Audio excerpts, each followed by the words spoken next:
మళ్ళా తిరిగి తీసుకొచ్చి దానికి యాడ్ అయింది రాష్ట్ర విభజన. అటువంటి రాష్ట్ర విభజన యాడ్ అయిన తర్వాత అటువంటి సందర్భంలో ఈ రాష్ట్రాన్ని బాగు చేయగలిగే ఏకైక నాయకుడు చంద్రబాబు నాయుడు గారిని తలచిన ఆంధ్రప్రదేశ్ రాష్ట్ర ప్రజలు మళ్ళీ తిరిగి ఒక పట్టం కడితే ఆ రోజు కిరీటం అనుకోలే, ముళ్ళ కిరీటంలా భావించిన పరిస్థితి. అదొక ముళ్ళ కుర్చీ.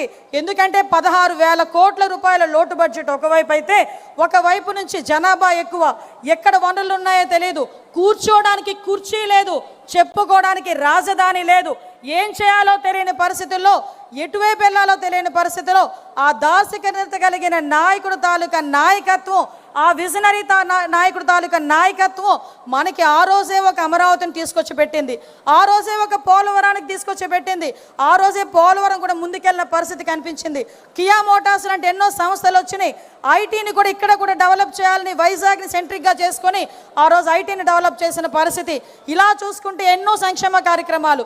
ఆ రోజు డబ్బులు లేకపోయినా 200 రూపాయల నుంచి 2,000 రూపాయల వరకు పెన్షన్ పెంచిన ఘనత కూడా గౌరవ ముఖ్యమంత్రి గారిది. పసుపు కుంకుమ ఇచ్చి ఆడబిడ్డలను ఆదుకున్న పరిస్థితి కూడా గౌరవ ముఖ్యమంత్రి గారిది.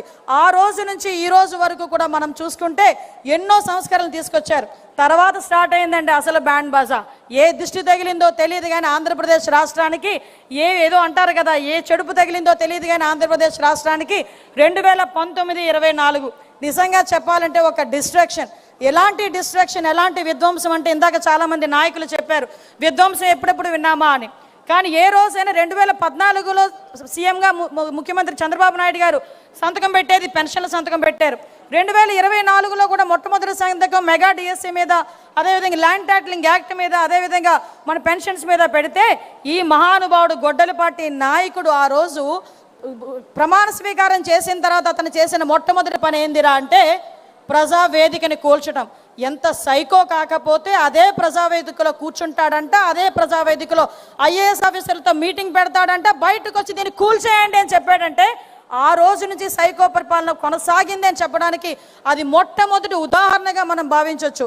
ఆ రోజు మొదలైన విధ్వంసం మన చంద్రబాబు నాయుడు గారి ఇంటి దగ్గర తాళ్ళతో గేట్లు కట్టారు. ఆ రోజు మేమందరం కూడా ప్రత్యక్ష సాక్షులమే. మన చంద్రబాబు నాయుడు గారు ఏదైనా విషయం మీద పోరాటం చేయడానికి మన సీఎం గారు వెళ్తే ఆఖరికి ఎందుకు ఇవన్నీ గుర్తు చేస్తాడు, గుర్తు చేయాలి, మనం మర్చిపోకూడదు. మనం పడిన గాయాల్ని, మనం పడిన దెబ్బల్ని మనం మర్చిపోతే ముందుకెళ్ళలే.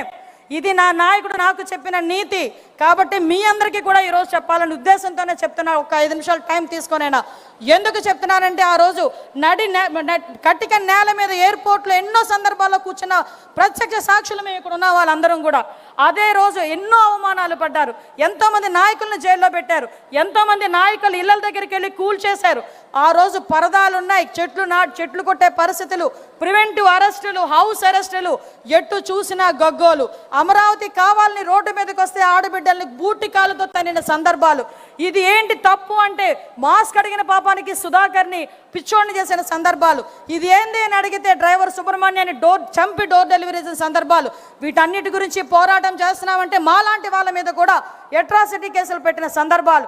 అటువంటి సందర్భంలో నిజంగా ఒక్కగానొక్క కొడుకు ఈ సందర్భంలో నేను నారా భువనమ్మకి నేను థ్యాంక్స్ చెప్పాలి. ఎందుకంటే ఏ తల్లి చెయ్యని ఆ రోజు ధైర్యం ఆ తల్లి చేసింది ఈ రాష్ట్ర ప్రజల గురించి. ఏమండి ఆ కుటుంబం ఎప్పుడు ఈ రాష్ట్ర ప్రజలకు అంకితం అయిపోవడమేనా? ఆ రోజు నేను భయపడ్డా.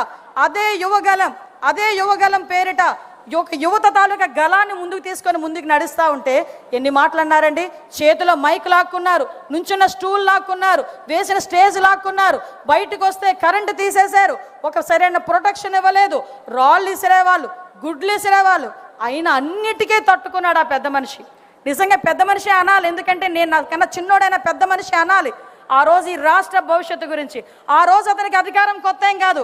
తాత సీఎం, నాన్న సీఎం, ఆఖరికి ఆయన అప్పటికి మంత్రి పదవి చేసిన వ్యక్తి అయినప్పటికీ కూడా ఈ రాష్ట్ర యువత గురించి నేను ముందుకు రావాలి అని చెప్పుకొని వచ్చారు.